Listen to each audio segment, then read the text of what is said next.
There was a time when dinner was decided by the clock, the pay packet, and what could be stretched until Friday. In small kitchens warmed by humming cookers, meals were built from habit, not choice, and eaten after long shifts in factories, yards, shops, and sites. These dishes were not trends. They were survival, comfort, and routine, shared across streets where everyone lived roughly the same life. You could smell them through open windows, hear plates being set, and know exactly what was on the table without asking. This video is about those meals. The ones that fed a nation quietly, without ceremony, and became part of who we are. If these memories stir something familiar, gently tap like and subscribe, not for the channel, but to keep these shared moments alive. Because once they fade, a piece of ordinary Britain goes with them. Number 1. Fish and chips. Fish and chips was the great equalizer, wrapped in paper and carried home through drizzle and steam. Born in industrial towns, it was cheap enough for laborers and filling enough to end a hard day. Cod or haddock, batter crisped in beef fat, and thick chips cut by hand made it accessible everywhere. Queues formed on Fridays, families sharing from one bundle. Many shops are gone now, prices higher, portions smaller, but the memory of hot vinegar soaked paper remains deeply British. Number 2. Beans on toast. Beans on toast was the meal you could always afford, even when money was tight and cupboards were thin. Tin stacked easily, toast stretched further, and the warmth filled empty stomachs quickly. It fed children after school and adults after late shifts, eaten standing by the counter or quietly at the table. There was no shame in it, only practicality. Today it is joked about or dressed up, but once it was honest food that never asked questions. Number 3. Shepherd's pie. Shepherd's pie was built from leftovers, mince meat bulked with onions and carrots, sealed under mashed potatoes. It made Sunday stretch into Monday, turning scraps into something solid and reliable. Baked until the top browned, it filled houses with a steady, comforting smell. Families gathered around it without fuss, knowing everyone would be satisfied. Now it appears smaller, neater, and pricier, but the old versions were generous, forgiving, and designed to feed everyone twice. Number 4. Sausages and mash. Sausages and mash was filling without being fancy, a plate that promised warmth more than excitement. Cheap sausages, creamy mash, and thick gravy made from granules or drippings created a dependable evening meal. It was common after long days, especially when time and money were short. Children loved it, adults relied on it. Today the sausages are branded and gourmet, but the old ones were about value, not labels, and nobody complained back then. Number 5. Corned beef hash.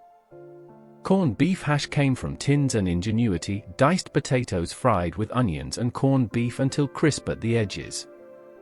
It was a one-pan meal that fed families cheaply and quickly. Often topped with a fried egg, it turned basic ingredients into something hearty and satisfying. You smelled it cooking before you saw it served. Now corned beef is rarer and pricier, and hash feels forgotten, but it once carried households through hard weeks. Number 6. Bubble and squeak. Bubble and squeak belong to Mondays, made from yesterday's vegetables fried together until they stuck and browned.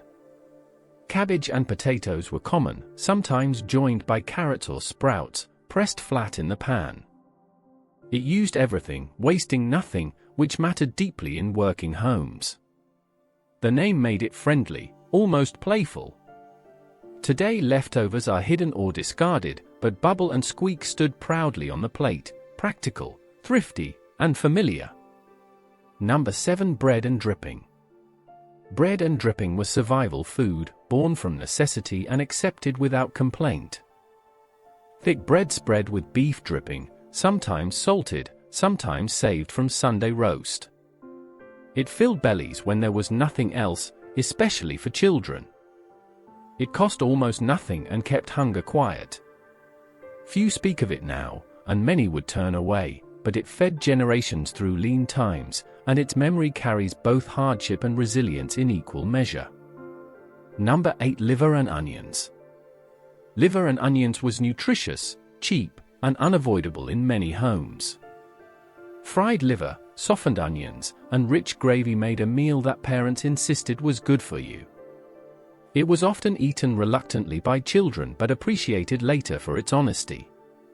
Liver was affordable and filling, served with mash or bread.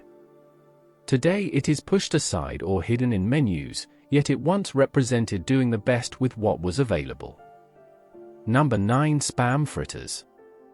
Spam fritters arrived during rationing and never fully left. Slices of spam dipped in batter and fried until golden offered protein when meat was scarce. They were filling, salty, and dependable, often served with chips or bread. Children recognized the shape instantly, and households learned to make them stretch. Spam later became a joke, but fritters were serious business once, keeping meals substantial when choices were limited. Number 10. Cheese and onion pie. Cheese and onion pie was common where meat was costly or saved for Sundays. Strong cheddar, sliced onions, and pastry made a filling dish that could feed many. It appeared at tables and community events, cut into generous wedges. Served with mash or vegetables, it felt substantial despite simple ingredients. Today it is overshadowed by meat pies, but for many families, this was the pie they grew up knowing best. Number 11. Steak and kidney pudding. Steak and kidney pudding was a treat, though still working class at heart. Suet pastry steamed for hours, holding tender meat and thick gravy inside. It was filling, warming, and perfect for cold days. Often shared, it brought people together at the table. Now it is rare, heavy, and time-consuming, but once it was a proud centerpiece, worth the wait and the effort. Number 12. Pea and ham soup.